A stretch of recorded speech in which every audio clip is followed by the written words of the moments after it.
안녕하십니까. 신영일의 비즈정보 플러스입니다.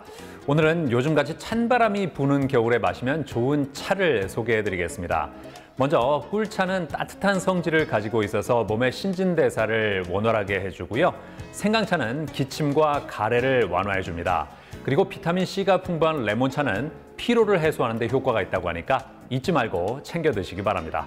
그럼 오늘 순서 본격적으로 시작합니다.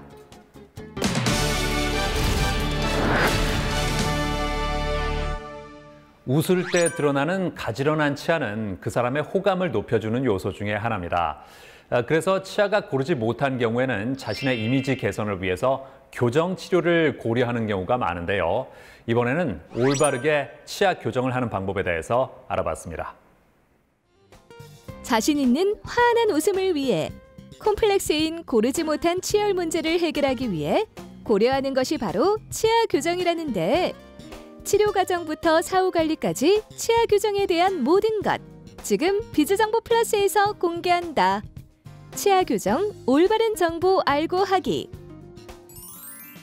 웃음은 상대방에게 호감을 주는 수단이 될 수 있는데, 하지만 마음껏 웃지 못하는 사람들이 있다. 바로 치아가 고르지 못한 이들. 치아에 콤플렉스가 있는 경우 치아가 드러나는 것을 꺼리게 되는데, 이에 치아 교정 치료를 하는 사람들이 느는 추세라고 한다. 치아 교정은 얼굴형과 턱관절, 근육, 그리고 치아의 각도와 구강 구조 등 여러 요소를 고려하고 살펴야 하는 난이도 높은 치료이기 때문에 꼼꼼한 상담과 진단을 통해 환자 본인에게 적합한 교정 치료를 진행하는 것이 중요하다.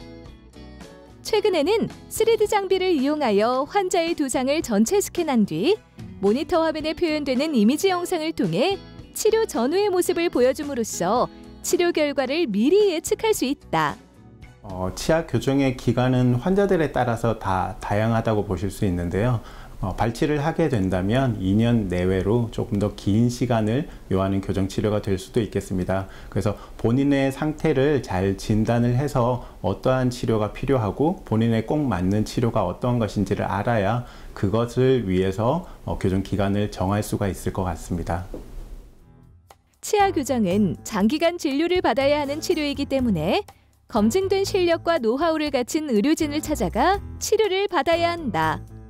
더불어 교정 이후에는 철저한 사후 관리를 통해 치아를 오랫동안 가지런하게 유지하는 것이 좋다는데, 치아 교정의 경우 장치물을 떼고 난 후 사후 관리가 매우 중요합니다.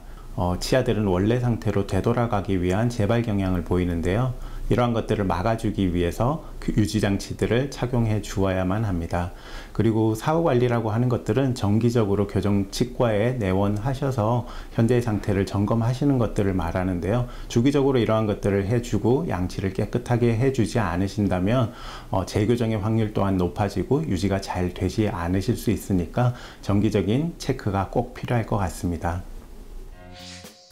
가지런하지 못한 치아 때문에 교정 치료를 받아볼 생각이라면 치아 교정을 받기 전 치료 과정부터 사후 관리까지 제대로 알아본 후 자신에게 맞는 교정 치료를 하길 바란다.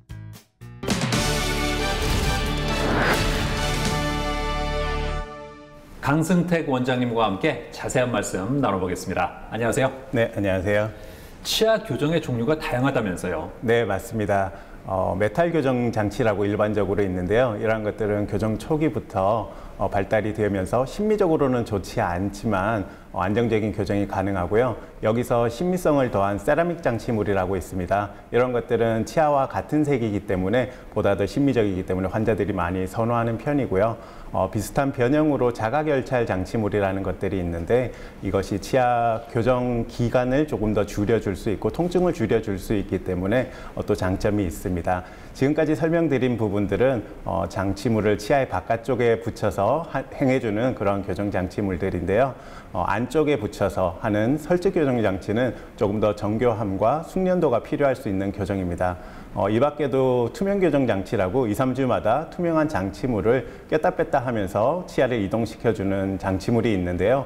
이러한 것들은 장치물 자체를 부착을 할 수 없는 환자에게서 유용한 교정이라고 할 수 있겠습니다. 교정 치료를 할 때 꼭 발치를 해야 하는 건가요? 네, 그렇지는 않습니다. 교정을 한다고 생각을 했을 때 환자들이 가장 걱정하는 것들 중에 하나가 혹시 내가 발치를 해야 되지 않을까 하는 두려움일 것 같습니다. 치아는 다시 나지 않기 때문에 꼭 필요한 경우에만 발치를 해 주어야 합니다. 교정은 치아를 움직여서 가장 적절한 위치로 배열을 해주는 치료인데요. 환자의 골격적 상태가 모든 치아를 수용할 수만 있다면 굳이 발치가 필요 없을 수 있을 것 같습니다. 그리고 요즘은 스크류라고도 불리는 마이크로 임플란트를 이용을 한다면 비발치로도 훌륭한 결과를 나타내는 경우들이 많아지고 있습니다. 요즘에 재교정을 고민하는 사람들도 있다고요? 네, 여러 가지 이유로 재교정을 생각하실 수 있는데요. 꼭 이전의 교정이 잘못되었기 때문에 교정을 하시는 것은 아닙니다. 치아는 안정적인 위치에 있으려고 하는 성질이 있기 때문에 시간이 지나거나 나이가 들면서 생리적으로 조금씩 이동을 할 수 있습니다. 그렇기 때문에 이러한 생리적인 이동은 교정 끝난 직후에 가장 활발합니다. 그래서 이러한 기간 동안에 유지장치를 소홀히 한다거나 하게 되면 재발이 일어날 수 있고 이러한 것들 때문에 재교정이 필요할 수도 있을 것 같습니다. 치아 교정을 고민하는 분들께 어떤 조언을 해주고 싶으세요? 단순히 치아가 빠르게 완성된다거나 저렴한 비용만을 가지고 치과를 선택하는 것은 조금 위험할 수 있습니다. 왜냐하면 치아 교정으로 치아 교합을 완성을 시키고 나면 이것은 1, 2년 정도 단기간에만 사용을 하고 끝나는 것이 아니라 장기간으로 평생에 걸쳐서 사용해 주어야 하기 때문입니다. 따라서 치과를 선택할 때는 의료진이 숙련도가 있는지 그리고 체계적인 진료 체계를 갖추고 있는지 사후 관리를 철저하게 해주고 있는지 이러한 것들을 꼼꼼하게 체크를 하셔서 시작을 하시는 것이 좋을 것 같습니다. 네, 오늘 말씀 잘 들었습니다. 감사합니다. 네, 감사합니다.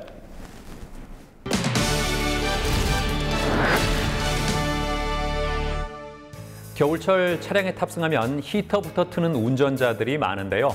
올바른 히터 사용법을 알려드리겠습니다. 우선 히터 바람이 피부에 직접 닿으면 수분을 빼앗길 수 있기 때문에 이 바람이 아래쪽으로 향하도록 방향을 조정하는 게 바람직하고요. 히터를 오래 켜놓으면 차량 내에 산소가 부족해져서 졸음 운전을 유발할 수도 있기 때문에 30분에 한 번씩은 창문을 열어서 환기하는 게 좋습니다. 자, 잊지 마시고요. 저는 다음 시간에도 다양한 소식 가지고 인사드리겠습니다. 고맙습니다.